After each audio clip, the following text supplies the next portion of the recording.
Ngaha turaje Nyagasani, turakwitabye karame kuko duhamagaye ku mpuhwe zawe kugira ngo dukize. Ku izina ry'Imana Data na Mwana na Roho Mutagatifu, amen.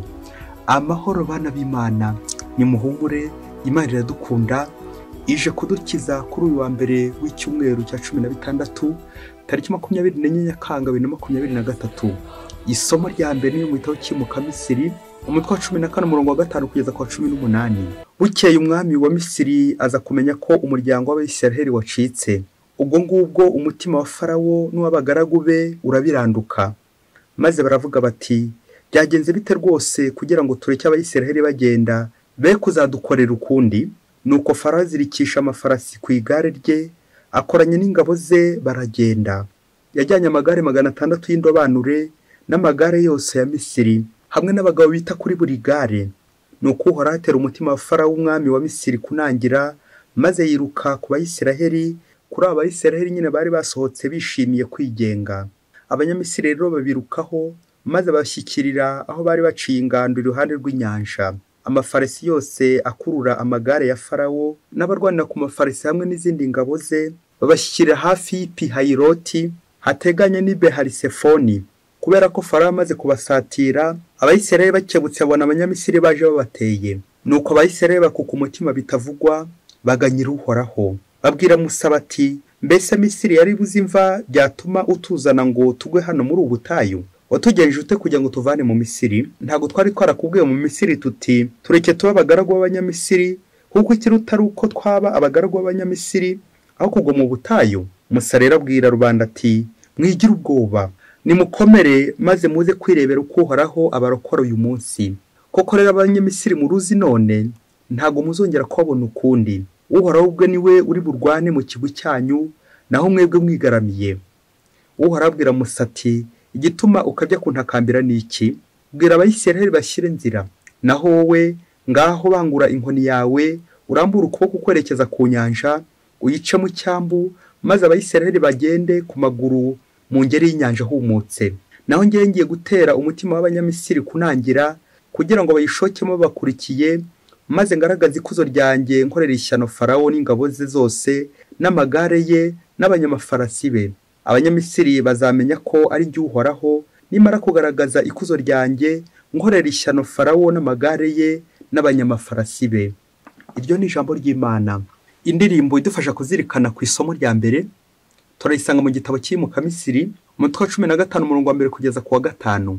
Turaririmba Uhoraho uko yisesuyeho ikuzo. Ndaririmba Uhoraho uko yisesuyeho ikuzo, ifarasi n'uyirwaniraho yabiroshye mu nyanja. Uhoraho niwe mbaraga zanjye, niwe ndirimba, niwe wankijije, niwe Mana yanjye, reka musingize, niwe Mana Data, reka mushimagize. Uhoraho niwe ntwari ku rugamba, izina rye ni Uhoraho. Amagare ya Farawo hamwe n'ingabo ze yabiroshye mu nyanja. Abanyamafarasi be bimena bamirwa n'inyanja y'urufunzo. Ibizenga by'ikuzimu birabatwikira, birigita mu mazi ikuzimu woshibuye. Turaririmba Uhoraho uko yisesuyeho ikuzo. Nyagasani Yezu nabane namwe.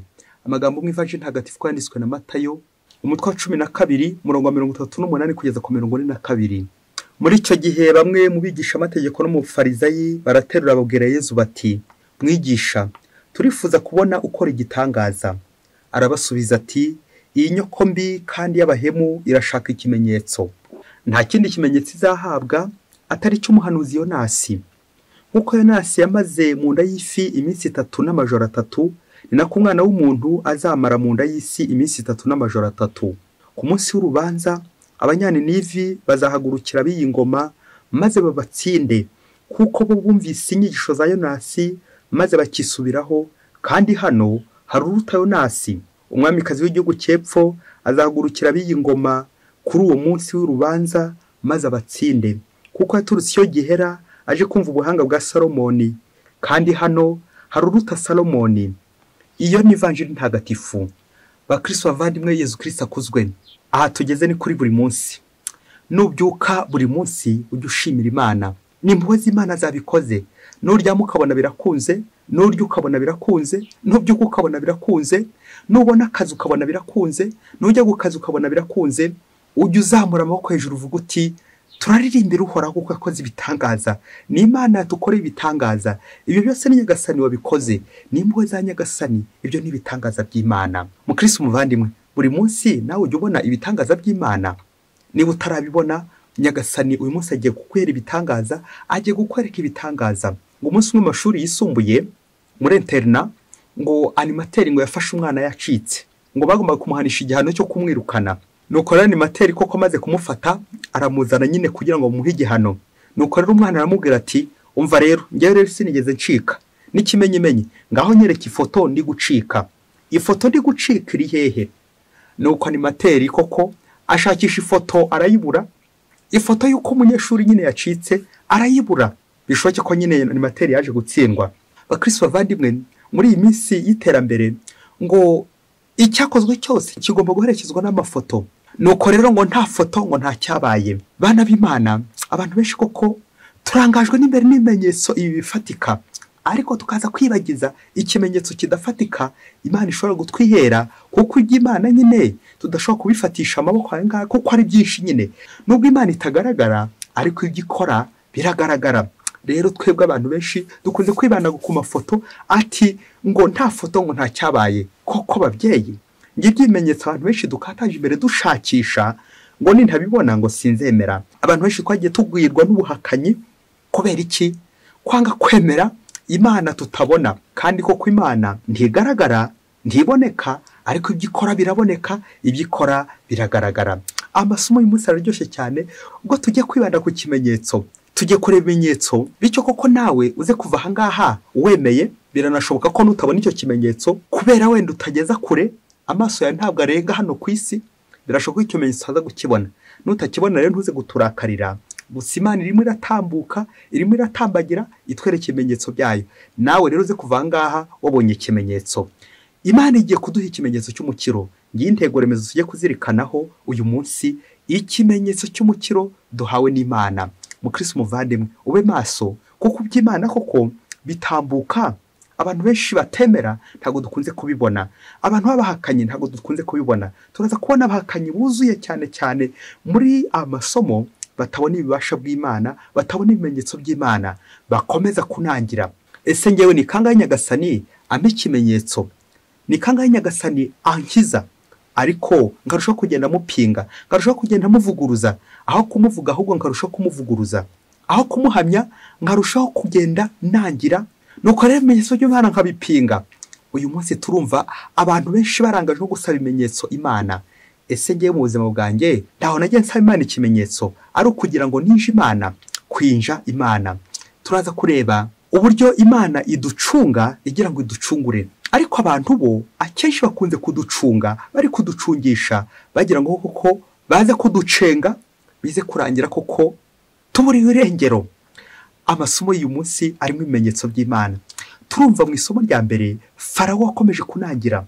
Imana amuhaye ibimenyetso byinshi, ibimenyetso by'umukiro, ibimenyetso by'uko nyine Imana igiye kurokora Abisirayeli, igiye kubabohora, imutumaho abagaragu, imutumaho ba Musa na Aroni. Ariko Farawo yakomeje kunangira, yakomeje wa mugambi wo mubisha. None koko ishyano rigiye kumugwira. Kubera iki? Kwa kunangira.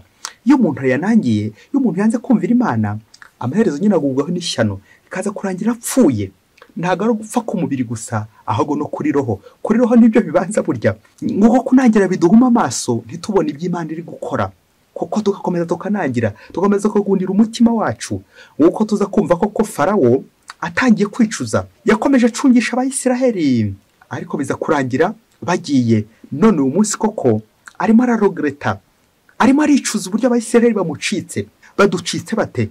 Ntabwo rero Farawo agarukiye ahangaha icyo kimenyetso ngo byibuze abone ko Imana yakomeje kumurusha amaboko, ahubwo anakomeje n'umugambi wo gukomeza kubakurikirana, kubacungisha, kugira ngo akomeze abacenge. Ariko biraza kurangira ntawe ushobora guhangana n'Imana ngo bishobore. Ikindi kimenyetso Imana ihaye Abisirayeli ni uko ibereka ko bari kumwe, ndetse na Musa ubahumuriza ati mwigira ubwoba, Nyagasani iri kuruhande rwanyu, agiye kurwana mu kigo cyanyu mwigaramiye. Ariko Abisirayeli nabo bakomeje kugenda banangira, ntago bari kubona ibyiza Imana ibakorera, nanubwo batangiye kwitotomba bashaka kwisubira mu Misiri. Ariko Musa agakomeza kubahumuriza. Turaza kureba rero Imana ko kwigiye kugaragaza itangaza cyayo, irwana mu kigwi cyabo. Ibitangaza by'Imana, Imana igeraho ko kwihagurukira igihe badushikamiye, igihe bari kugutoteza, igihe koko uzira ubusa, Imana ubwayo ikihagurukira igatangaza ikimenyetso cy'ukuri kurengana kugira ngo ize ikurenganure maze ikurengere. Nguko uko Imana iducunga nk'imboni y'ijisho igira ngo iducungure. Biraza kurangira koko abanangiye Farawo n'ingabo ze baguye mu nyanja bapfuye kubera iki?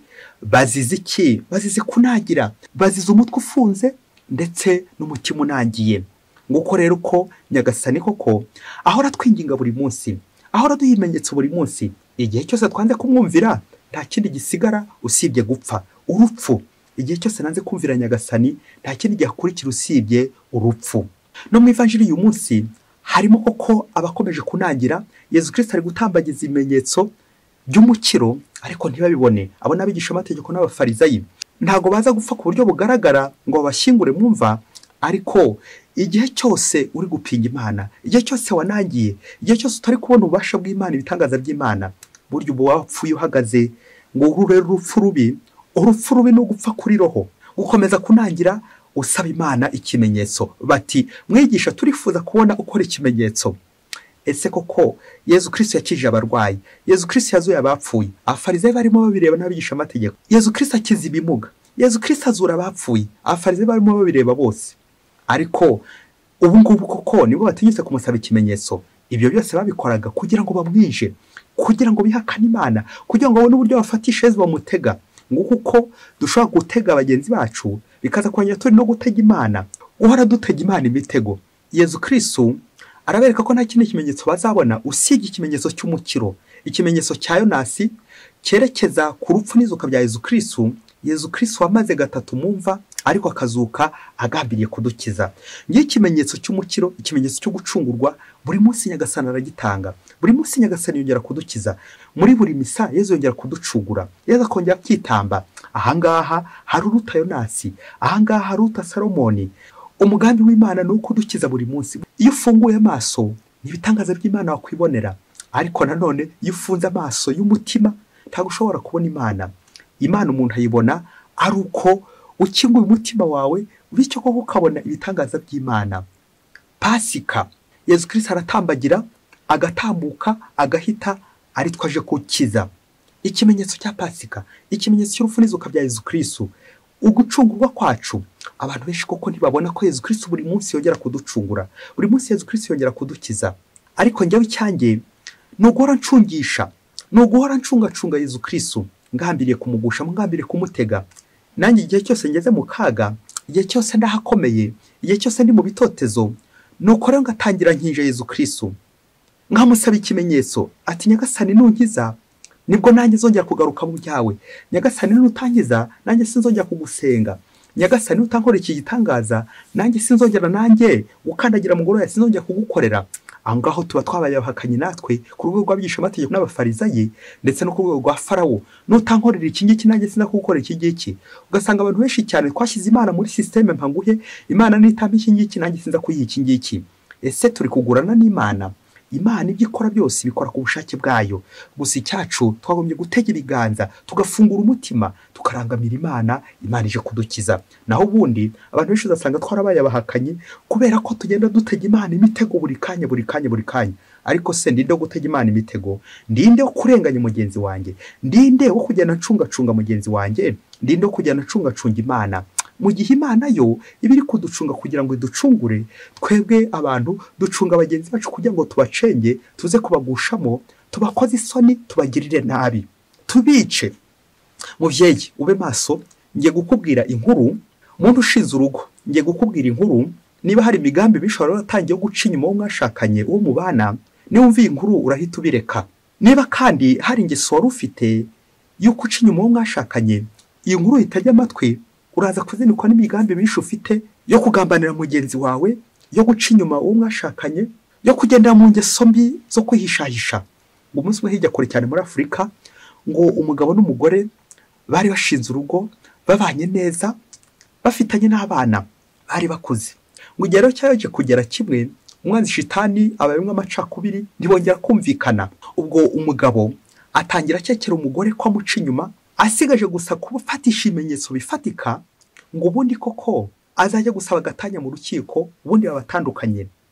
Umugabo guhera mu gitondo agashakisha ikimenyetso, nijoro agakomeza ashakisha ibimenyetso, igihe kiza kugera aza kurambirwa ko yabuze ibimenyetso yuko azafatisha umugore yamuciye inyuma, ubundi agahita ajya gusaba agatanya bagatandukana. Ubwo akaba yarasigaranye gusa kubona ikimenyetso byibuze kimwe cy'uko umugore amuca inyuma, ubundi bigahita bihwaniramo, agahita asaba ubutane, ubundi ko kumwe akajya ukwe undi ukwe, divorce. Nuko rero kera kabaye umugabo koko akajya ava mu rugo agasiga ingenza kugira ngo zimucungire. Umunsi umwe araza kumara igihe kirekire yaragiye gukora kure, ariko asiga ingenza kugira ngo zijye zimucungira. Ko hari umugabo winjira muri urwo rugo wundi, ubundi ahita amufatisha bihwaniremo. Nuko ngo ari hirya kure yo mu mahanga nyine, wa mugabo baza kumutumaho ko hari umugabo winjiye mu rugo rwe, bamubonye. Nta kindi wa mugabo koko yakoze, yahise atumiza abanyamutekano ngo bajye gufata vuba na bwangu uwo mugabo umaze kwinjira mu rugo rwe, ubundi koko bamufunge. Noneho bimubera ikimenyetso cy'uko nyine umugore amuca inyuma, noneho aramufashe birarangiye. Acunze umugabo adahari, none koko undi mugabo ahise yinjira mu rugo rwe.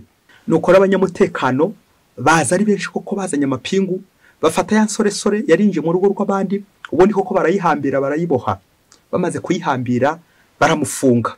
Bamaze kumufunga, wa mugabo ko ava mu mahanga aje kwishimira iyo nkuru ndetse no gukomeza dosiye yo gusaba agatanya, kuko aramaze kubona ikimenyetso gifatika cy'uwo mugore nyine umuca inyuma.